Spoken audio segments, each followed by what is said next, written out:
Assalamualaikum warahmatullahi wabarakatuh. Salam sejahtera. Perkenalkan, saya Yuliana Dika Pratiwi dari Manajemen Informasi Kesehatan Angkatan 2019. Video ini saya buat untuk memenuhi tugas mata kuliah analisis dan perancangan sistem informasi kesehatan. Di sini, saya akan mempresentasikan hasil desain diagram arus data atau DAD yang sudah saya buat terkait sistem pendaftaran online di Puskesmas. DAD yang sudah saya buat ini menggunakan teori dari Jordan dan DeMarco, dan DAD ini menunjukkan data yang mengalir dari satu entiti ke entiti yang lain pada sistem pendaftaran online di Puskesmas. Dalam DAD yang sudah saya buat ini, terdapat 3 level DAD, yaitu level 0 atau level atas, kemudian level 1, dan juga level 2. Diagram level 1 atau level atas atau yang biasa sering disebut dengan top level diagram merupakan diagram yang pertama kali saya buat, yang juga disebut dengan diagram konteks, dan kemudian akan dirinci lagi ke dalam diagram level 1, kemudian lebih rinci lagi akan dijelaskan di diagram level 2, seperti itu. Untuk yang penjelasannya akan saya jelaskan di next slide. Yang pertama adalah DAD sistem pendaftaran online level 0. Pada DAD level 0 ini, saya buat terdapat 2 terminator, yaitu pasien dan juga admin, yang kemudian juga terdapat proses berupa input dan output yang dihubungkan dengan komponen terminator dan juga data store, dan juga terdapat proses yaitu sistem pendaftaran online itu, dan juga terdapat data store itu sendiri yaitu database Puskesmas sebagai tempat penyimpanannya. Nah, untuk yang pertama, prosesnya adalah pasien akan menginputkan data sosial ke dalam formulir sistem pendaftaran online. Kemudian dari sistem ini akan menghasilkan output berupa data pendaftar yang disimpan di database Puskesmas seperti itu. Kemudian dari kumpulan data pendaftar ini akan menjadi output dari sistem pendaftaran online yang data pendaftarannya itu bisa diakses oleh admin Puskesmas, dan pasien akan bisa melihat data antrian maupun registrasi pendaftaran sebagai output-nya. Nah, dari DAD level 0 ini kemudian akan saya rinci kembali ke DAD level 1 mengenai sistem pendaftaran online. Nah, ini adalah DAD sistem pendaftaran online yang sudah saya buat untuk level 1-nya. Proses pertama yang akan saya jelaskan adalah proses pendaftaran pasien. Oh ya, baik, di sini sebelumnya juga terdapat 2 terminator, yaitu pasien dan juga admin. Kemudian terdapat beberapa proses, diantaranya adalah pendaftaran pasien, cek antrian pasien, dan juga pencarian data pasien yang dihubungkan dengan komponen terminator, dan juga terdapat data store, yaitu database Puskesmas sebagai tempat penyimpanannya. Untuk proses yang pertama yang akan saya jelaskan adalah proses pendaftaran pasien. Dimulai dari pasien yang masuk atau login dan atau juga membuat akun untuk sistemnya, untuk bisa masuk ke dalam sistemnya dan juga menginput data-data pendaftaran. Dan dalam proses input data pendaftaran ini, sistem akan mengambil beberapa data dari database yang sudah terdapat datanya sebelumnya, seperti data klinik maupun pelayanan dan juga data dokter.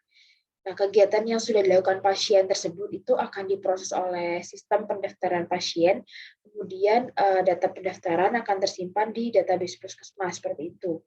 Kemudian output dari pasien yang sudah mendaftar adalah munculnya nomor antrian pasien atau nomor registrasi dan juga data pendaftar yang sudah diinputkan. Nah, untuk proses pendaftaran pasien ini sendiri sebenarnya akan saya jelaskan lebih rinci lagi untuk DAD level 2-nya seperti itu.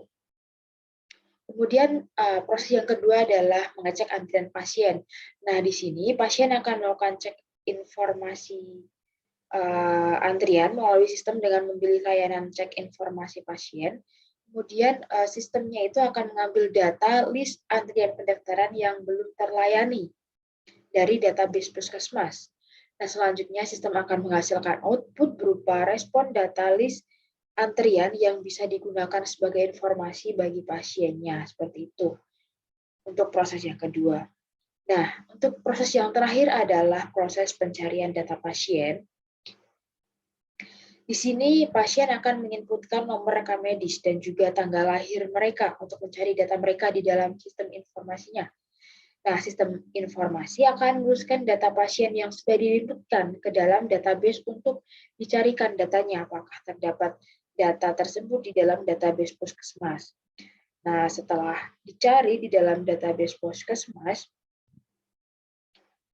nantinya database akan menampilkan hasil pencarian data pasien yang dimana oleh sistem akan menghasilkan output berupa tampilan yang ditampilkan kepada pasien berupa respon datanya. Apakah data yang diinputkan pasien terkait nomor RM dan tanggal lahir mereka ditemukan atau tidak ditemukan, seperti itu. Nah, di sisi lain juga ada satu lagi terminator, yaitu admin puskesmas. Di sini dari beberapa proses yang sudah saya jelaskan tadi, yaitu pendaftaran pasien, cek antrian pasien, dan juga pencarian data pasien, si admin ini bisa menerima list data pasien yang sudah mendaftar dan juga list nomor antrian pasien terdaftar dari database puskesmas, seperti itu. Nah, selain menerima data, si admin puskesmas ini juga melakukan update secara berkala terkait pasien mana sih yang sudah terlayani, yang nantinya informasinya bisa diakses dan bermanfaat bagi pasien, seperti itu. Nah, selain mengupdate layanan update pasien yang sudah terlayani, admin juga bisa mengupdate layanan puskesmas yang berkaitan untuk pendaftaran pasien itu sendiri, seperti itu.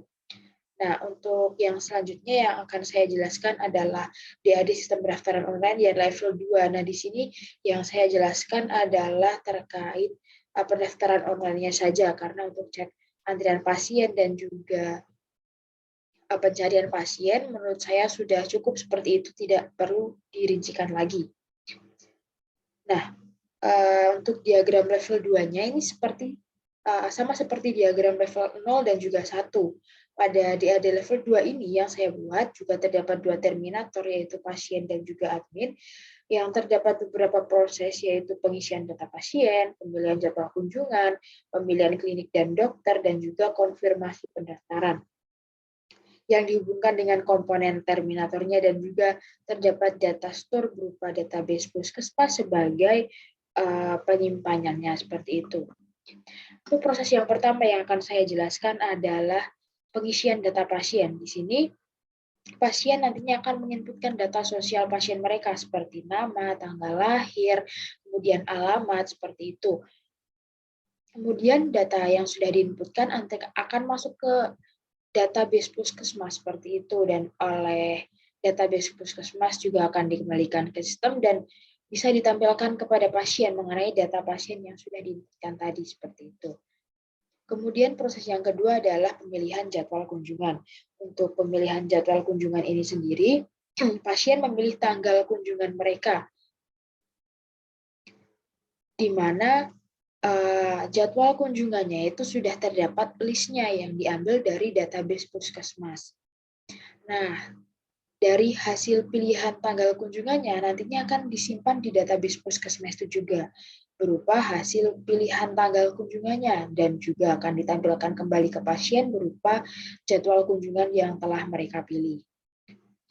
Kemudian yang ketiga adalah proses pemilihan klinik dan juga dokter. Di sini pasien juga memilih klinik dan dokter yang akan dituju, misal klinik mata dengan dokter A atau klinik Opskin dengan dokter C, seperti itu. Dan data klinik dan dokter ini juga diambil dari database puskesmas yang nantinya akan disimpan lagi ke database puskesmas berupa hasil pilihan klinik dan dokter yang akan dituju oleh pasien. Dan oleh sistem akan ditampilkan hasil pilihan klinik dan dokter yang dipilih. Seperti itu. Kemudian proses yang keempat adalah proses konfirmasi pendaftaran. Di sini pasien melakukan konfirmasi pendaftaran apakah data-data yang diisikan sudah sesuai atau belum, dan apabila sudah sesuai, pasien bisa mengklik centang dan kemudian mengisikan CAPTCHA yang sudah muncul di layar, seperti itu. Dan hasil konfirmasi ini nantinya akan disimpan ke dalam database berupa hasil konfirmasi pendaftaran, dan dari database-nya akan memberikan timbal balik berupa daftar antrian pasien, yang kemudian akan ditampilkan kepada pasien berupa nomor antrian pasien seperti itu. Dan tak lupa juga di sini juga terdapat masih ada satu lagi terminator, yaitu admin. Admin puskesmas di sini, admin puskesmas mendapatkan data-data yang sudah diisikan oleh pasien dari database puskesmas berupa data pasien beserta jadwal kunjungannya dan juga klinik serta dokter yang dituju dan juga list antrian pasien yang akan dilayani seperti itu. Dan juga admin akan melakukan update pasien yang sudah terlayani untuk informasi pasien itu sendiri, dan juga update jadwal dan data klinik, dan juga update jadwal dan data dokter yang bisa dipilih pasien di proses pemilihan jadwal kunjungan dan juga pemilihan klinik dan dokter. Nah, mungkin itu saja yang bisa saya sampaikan. Apabila terdapat kekurangan, saya mohon maaf. Sekian dari saya tutup. Wassalamualaikum warahmatullahi wabarakatuh. Terima kasih.